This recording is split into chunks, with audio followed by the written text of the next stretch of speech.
Today we're talking with Dez Fafara, who is the lead singer and genius behind both DevilDriver and Coal Chamber. Dez, would you like to introduce yourself to our Beastlings?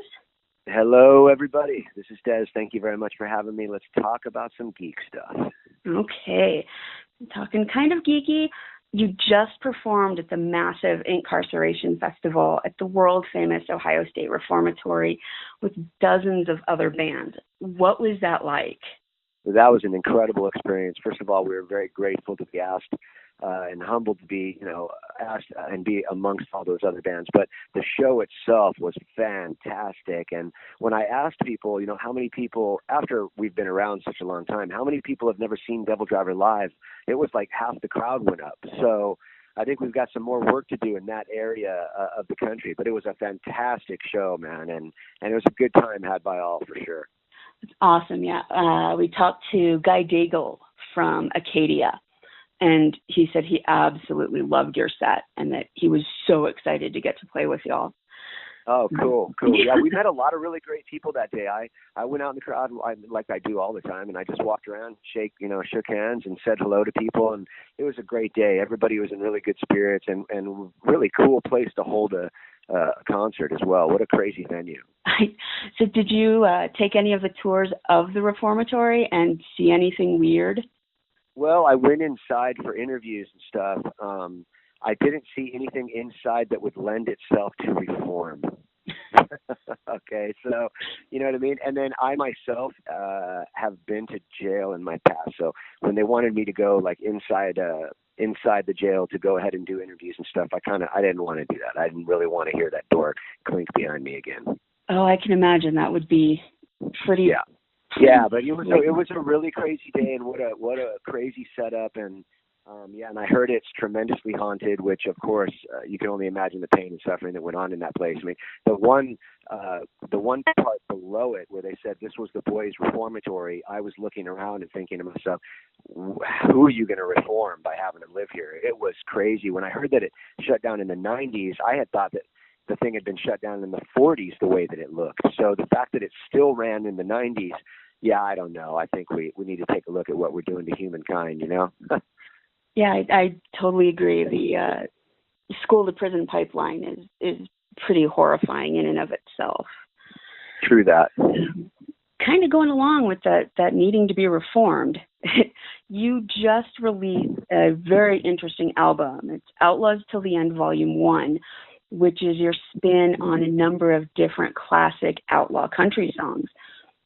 So what was your thought process behind that to get to cover those amazing... Well, I mean, I really find myself kind of explaining more to people in the UK or overseas in Europe that over here, outlaw country and metal go hand in hand. I mean, if you're at a barbecue, you're going to hear, Slayer into Johnny Cash into Pantera. I mean, that's par for the course.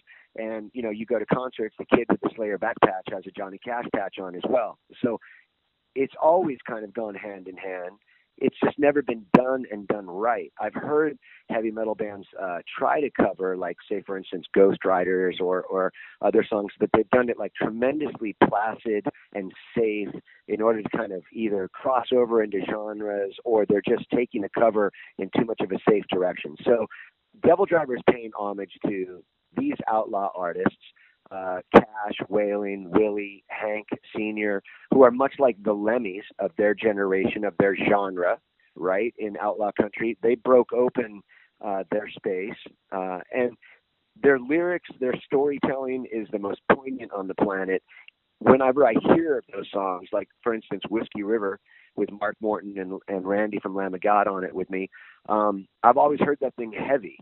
And so we thought that we would come in, we would do these things justice, we would do these songs justice, we would bring in a bunch of extra, star people on this thing, and we did. We brought in a guest list that's phenomenal, and just kind of put our best foot forward on trying to do what I think should have been done years and years and years ago.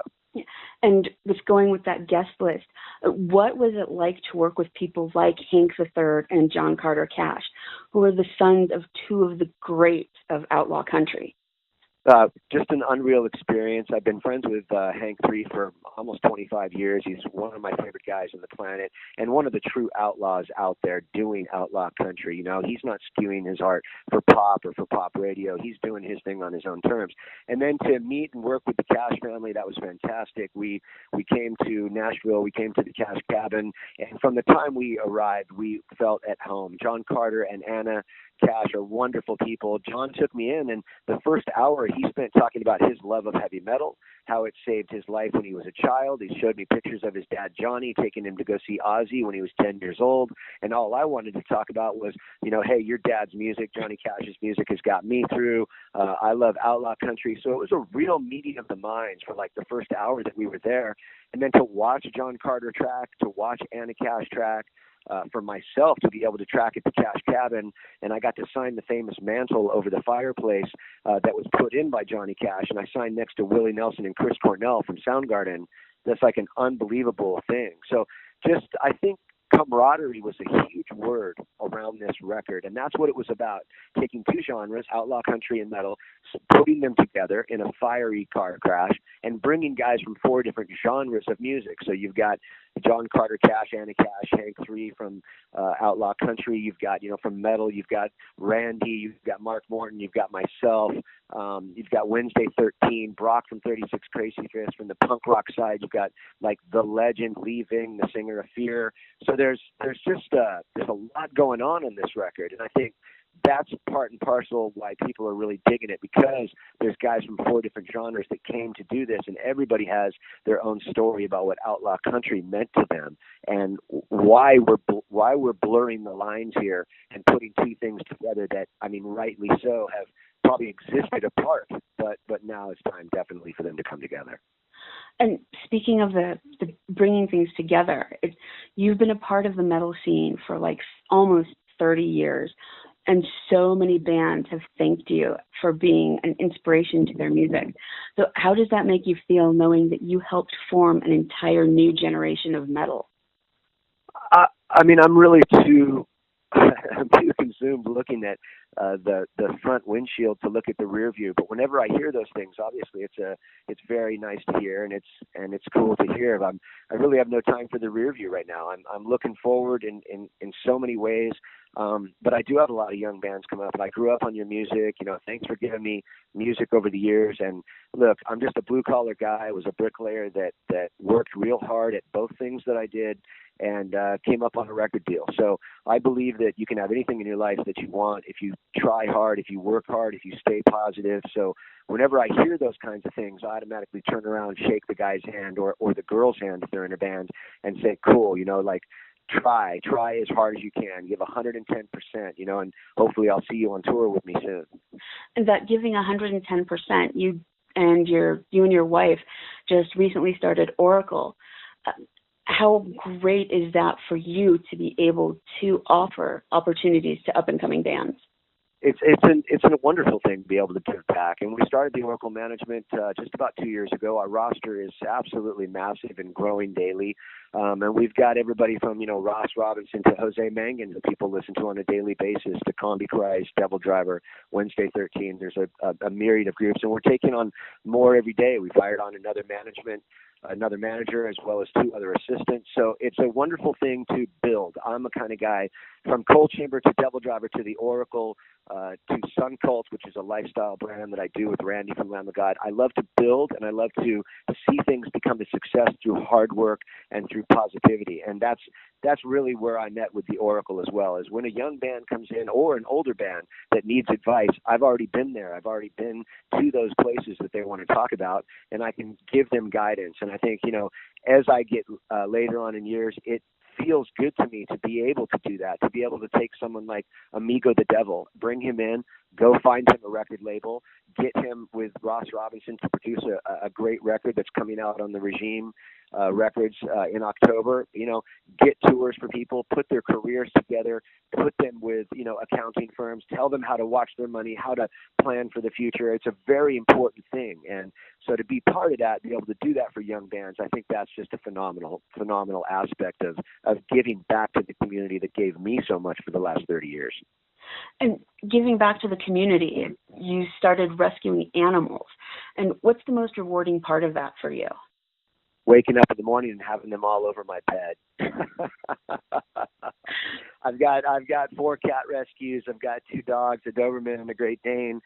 We actually may be rescuing another Doberman later on this week. We're not sure, but we definitely it's a zoo over here with snakes and cats and dogs. And here's what I say is give back. There's so many animals in shelters that need homes. I'm a vegan as well. I don't eat animals. I don't eat anything of an animal byproduct whatsoever. And I just think that we need to start now really respecting animals on this planet. It's becoming a cultural thing now due to social media, which of course, I didn't have when I was younger. So this generation now is seeing, you're able to go on Instagram and see how to save dogs. You're able to see Instagrams of rescues and of ways you can donate to help other people. If you can't do it yourself, to help other people. You're also being able to go on and see videos of slaughterhouses and be like, oh, wow, I really don't want to eat that. Or you're learning that, a pig is as smart as a 5-year-old child. Why would you want to go lock that thing up and kill it and eat it? So we're starting to become woke. I am of the generation that is mainly not woke and refusing to wake because I'm obviously not in my 20s anymore. But I am woke, and my wife is woke, and my 3 sons are woke. So it's going to happen on small levels. But I think, personally, we need to put animals on the forefront right now. And it's a travesty if you look around the world to what is really happening to shelter animals, shelter dogs, shelter cats, the killing that's going on. I mean, that's just, I can't even think about that right now, really, just like sitting here looking at my dogs on the couch. I can't think about leading some dog into a room, killing them because I don't have room to keep them. It's just, it's barbaric, to tell you the truth. So we need to think about some things, I mean, look at our sports stars. I could go on forever, but there's people making billions of dollars, and then you've got our teachers that are, struggling to buy pencils for their students. It's just, we need to start thinking about some things in this world. And with thinking about the things in the world and giving back to the community, you're a Freemason. And how has that kind of changed your life and changed how you personally influence the community through that? I got into Freemasonry because of my love of charity work. My wife and I do a lot of charity work and have done so for other people. And then I started to get involved as well with the Navajo Nation at Window Rock. I had the privilege of being brought into the Navajo tribe via shaman, which hasn't happened in, probably 100 years, really. And because we raise a lot of money for the elementary school there to keep their language going, and we're really trying to help out with the Navajo right now. I mean, it's Freemasonry. What it will bring a man to is it will bring you on the level. It will bring you maybe aspects that you were never raised with, maybe philosophies you were never raised with, about being on the level, about doing everything on the up and up. And there's a famous kind of phrase that's, for someone who doesn't really know what Freemasonry is, that everybody is very equal. So look at, I can look at George Washington was made a Freemason by his gardener. His gardener actually bestowed the last degree on George Washington. So everybody meets on the level. And it teaches you many different things, man, and how to keep your life going in a certain direction, going in a certain way, how to treat others. And it really is a self-reflection tool for any man that's looking to better himself, better his community, or better his family. I would urge you to find a Freemason lodge near you and get involved. That's brilliant. My dad was a Mason. I grew up in Rainbow, Eastern Star, and White Shrine. So, yeah, giving back to your community was a huge part of my life, too. And is that one of the driving reasons why you started your Instagram account, the personalpositivethoughts.w.dez? I did this to give back. I just really felt like if there's people ready to listen, then I've got something to say. And even if it's, hey, keep your head up, or stay positive today, or why don't you go do something good for somebody else today? It'll make you feel better about yourself. Like, these are the things that are not coming from our community. There seems to be a sort of selfishness around music and musicians, and I don't know where that kind of plays in. It never really has played into me. I really have a thing against ego. I really have a thing against celebrity. I really don't like any of those things. And so it makes me want to give back. And that's why I started that, is just to give some kind of positive daily affirmations to people, and I'm hoping that grows. And we got Dr. Scott Sims on there as well, because I started getting DMs about, hey, I'm suicidal, I want to take my life. And at that point I have to realize I'm not a doctor, and I can't say anything to that person legally. So we got a doctor involved, and I'm thinking that this thing is going to grow and take on something bigger. I mean, I read a lot of books by people who want to give you positive ways up, but no one really is saying it street. And I'm the kind of guy, I'm not going to go around words at all. I'm going to literally, you may see me or hear me on that, just say, hey, fucking be positive today. And sometimes when you say it to someone like that, you don't beat around the bush and you didn't try to give them all sorts of cliche meanings. You just say, hey, fucking get positive. Then you won't believe what that does to people. They actually feel empowered, like someone's speaking to them on their own level. And that's why I started that thing. And I'd like to see it keep going. And I mean, look, if I can save one person, I'm a kid who went through suicide. I had a stepdad commit suicide. I've had a lot of my friends commit suicide. And if I can keep one person on this planet out of the 6,000 or whatever that follow that site, then I'm doing a good job. And that's all I want to do, is try to give back a little bit. That's really fantastic.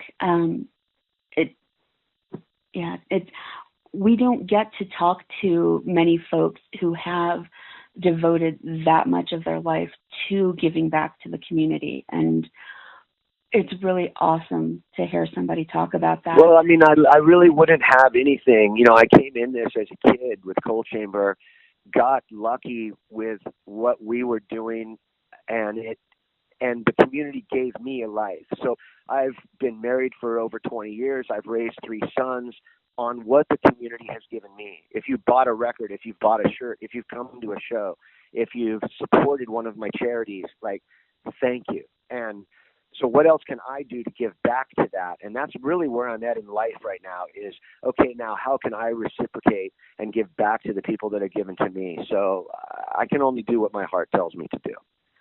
And we really thank you for that, Dez. You've given us close to 30 years of your life, and it's influenced so many of us, and it's continuing to influence us and push us to try to be better people, to remind us that celebrities like you, I know you don't consider yourself one, but that people who have more influence in the community are giving their influence back to help those of us who don't have that name power. Thanks. I appreciate it. I mean, look, if you listen, I'll always tell you, just keep your head up. There's something that somebody told me a long time ago. At your deepest, most depressed moments in life, when you literally feel like you can't go on anymore, just realize they can't take away your birthday. So if you're still alive, you're going to have it. Doesn't matter if you're in jail or stuck out in a boat in the middle of the ocean. And you should always remember, watch the movie play itself out. You'd never know the end of the movie. And that's the problem with people in their head in this world. They try to script the movie so hard that they think they see the ending. And when it doesn't happen the way they want, the way they feel, the way they think it's supposed to, they commit suicide, or they take themselves out, or they get so depressed they can't leave their house. And that's because they've over-scripted the ending of their own movie, when in reality, the ethos, the spiritual mantra that moves through all of us is going to take you in the direction where it's going to go, not where you think you're going to go. So you have to always kind of remember that. Watch the movie play itself out, because you could think you're heading for the end of the pier, and in reality, you make a quick right before it, and you end up, in your favorite bistro, eating with your friends. You have no idea. So people need to remember that, and it'll save you a lot of heartache if you say to yourself, even in a shittiest situation, going through it, you could be handcuffed in the back of a police car, which I've had happen, and you just say to yourself, I'm just going to go with this. I'm going to watch the movie play itself out. Shit, this will be interesting today. And learn how to go through life going through life, even if there's bad times, good times, just think of them as interesting. Look at it as like you're watching the movie. Bad or good, look at it like you're watching the movie, and always watch that movie play itself out till the end. And thank you so much for that advice, Dez. Remember, beastlings, like Dez says, keep your head up. They can't take away your birthday. And yeah, watch your movie. Watch it play out. Is there anything else you'd like to tell our audience about yourself, about DevilDriver, or perhaps drop some hints about Outlaws Till the End Volume 2? Well, Outlaws to the End Volume 2, we're not sure when we're going to start that, but we've got a lot of names on board for that. And Outlaws to the End Volume 1 debuted extremely high all over the place. So I want to thank people, because it's just supposed to be this thing between records, and it took on a life of its own. But I guess I'm really speaking to people that, like you said, are self-proclaimed geeks, right? And geekdom, right? And for me, that is something to speak about. I think the most powerful people on the planet are those kids like myself. I played in my room alone. Star Trek and Star Wars were my everything. A geek through and through. And most of us are loners. Most of us we think we're insecure, but what we really want to do is just be left alone, which is, believe me, it comes from a higher power. We don't think like most people. And, so what I would say to those people, I realize you're the most artistic, articulate, loving, caring people on the planet are the people who fall into that name of geek. And when I was younger, it used to be like, oh, you're a geek. And it'd be like, yeah, okay, used to run from that title. Now what is cool is people that are running to that title, because they realize we are the most artistic. We are the most out of the box. We are the most caring people. And so if I'm addressing those people, you're one of me. I was the person who was like, hey, Mom, Johnny is cussing. When Johnny didn't cuss, I just wanted to get him the hell out, because he was ruining my Star Trek time, and I was playing with my toys. You know what I'm saying? So, if I'm addressing those people, keep it up, man. And I'll see you. I'll see you when the new Star Trek Discovery comes out. I'll be watching that. We'll be looking forward to it too. Dez, I just want to thank you so much for chatting with us today. This has been a really great and very, very enlightening conversation. As a reminder, Beastlings, you can buy Outlaws Till the End Volume 1 everywhere. And you can also find Dez online on social media at DevilDriver.com, at EvilDriver on Twitter, and Dez Fafara, or personalpositivew.dez on Instagram. So thanks again, Dez. You have a wonderful afternoon, and we're really looking forward to chatting with you again. Thank you so much for your time. Everybody have a great one, man. Keep your head up, and thank you so much for the support all these years. Appreciate it. Thanks, Dez. We'll talk to you soon. All right, bye-bye. Bye-bye.